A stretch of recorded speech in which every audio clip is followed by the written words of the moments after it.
menjelaskan tentang definisi bahasa. Bahasa adalah alat untuk berkomunikasi dalam kehidupan sehari-hari.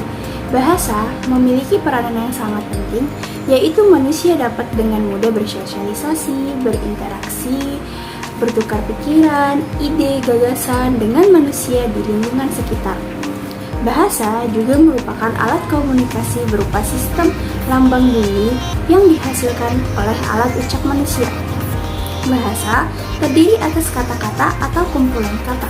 Masing-masing mempunyai makna, yaitu hubungan abstrak antara kata sebagai lembing dengan objek atau konsep yang diwakili kumpulan kata yang kosakata itu oleh ahli bahasa disusun secara alfabetis atau menurut urutan abjad disertai penjelasan artinya dan kemudian dibukukan menjadi sebuah kamus.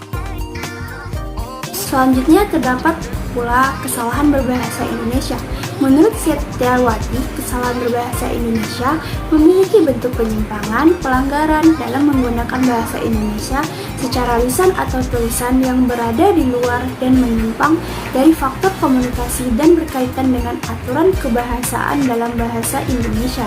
Nah, selanjutnya itu ada analisis kesalahan berbahasa. Analisis kesalahan berbahasa merupakan kegiatan pengkajian segala aspek penyimpangan berbahasa itu sendiri. Seseorang yang ingin memiliki suatu bahasa harus lebih mempelajarinya. Mempelajari bahasa dengan terus berlatih berulang-ulang apabila ada pembetulan di berbagai hal merupakan hal yang wajar ketika mempelajari suatu bahasa. Saya akan menjelaskan kesalahan penggunaan tanda titik pada makalah kelompok 1. Yang pertama itu terdapat pada cover. Nama gelar Rina Devianti S.S spasi M.PD. Seharusnya tidak ditulis seperti itu. Seharusnya Rina Devianti, R-nya besar, D-nya besar, koma, S.S, M.PD. Kesalahan yang berikutnya terdapat pada akhir kalimat yang menunjukkan perasaan kita kepada orang lain. Seharusnya pada kalimat itu terdapat tanda titik karena kalimat tersebut merupakan kalimat akhir. Penulisan kata seperti ada istilah gestur, simptom, terima kasih banyak lagi. B. Bisa jadi kita menjadi seperti zombie. C. Dalam berbahasa Indonesia medok. Pada kalimat A, B, dan C tidak sesuai dengan kaidah bahasa Indonesia karena bahasa non-baku seharusnya tidak dibuat dalam penelitian ini. Seharusnya di kata zombie terdapat di dalam makalah ditulis kata miring. Saya menjelaskan kesalahan dalam penggunaan huruf kapital pada makalah mahasiswa Universitas Islam Negeri Sumatera Utara Medan. Yang pertama, menurut Harimurti Kridalaksana 1997, bahasa adalah sistem lambang bunyi. Pada huruf B di kata bahasa terletak huruf kapital di tengah kalimat. Kedua, bahasa itu sistem bunyi. Pada huruf I di kata itu terletak huruf kapital di tengah kalimat. Ketiga, seorang pelaut asal Belanda yang berlayar ke Indonesia.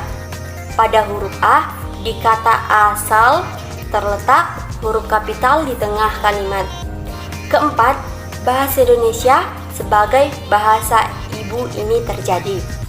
Pada huruf I di kata ibu terletak huruf kapital di tengah kalimat.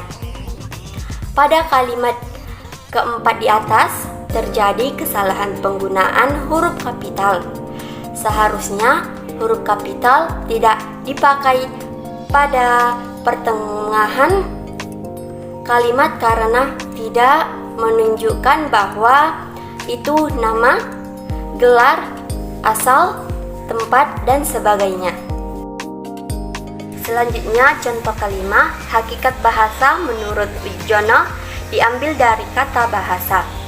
Pada huruf W di kata Wijono terjadi kesalahan penggunaan huruf kapital karena menggunakan huruf W kecil. Seharusnya menggunakan huruf W kapital karena dipakai sebagai huruf pertama nama orang. Keenam, contohnya misalnya nama hewan. Kuda di Jawa tidak disebut sebagai kuda. Bahasa terhormat yang digunakan oleh negeri timur. Pada huruf J di kata Jawa, N di kata negeri, dan T di kata timur, terletak huruf J, N, dan T huruf kecil. Seharusnya menggunakan huruf kapital karena dipakai sebagai huruf pertama nama geografi. Dan ketujuh terakhir, menggunakan ejaan Republik dengan ejaan Van Ophuisen. Pada huruf R di kata Republik, V di kata Van, dan O di kata Ophuisen terletak huruf kecil. Seharusnya huruf kapital karena menggunakan dan menyatakan sebagai judul karangan.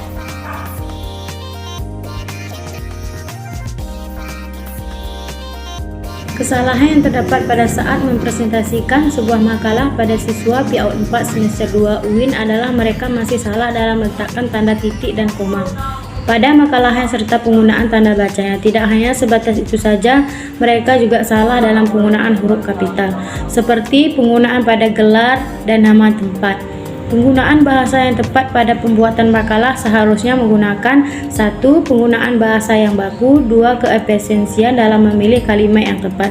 Jadi dalam pembuatan suatu makalah harus menggunakan bahasa baku karena bahasa baku merupakan salah satu ragam bahasa yang dijadikan pokok acuan, yang dijadikan dasar ukuran atau yang dijadikan standar, digunakan secara efektif, baik, dan benar. Efektif karena memuat gagasan-gagasan yang mudah diterima dan diungkapkan kembali, baik karena sesuai kebutuhan ruang dan waktu, dan benar karena sesuai kaidah kebebasan secara tertulis maupun terucap.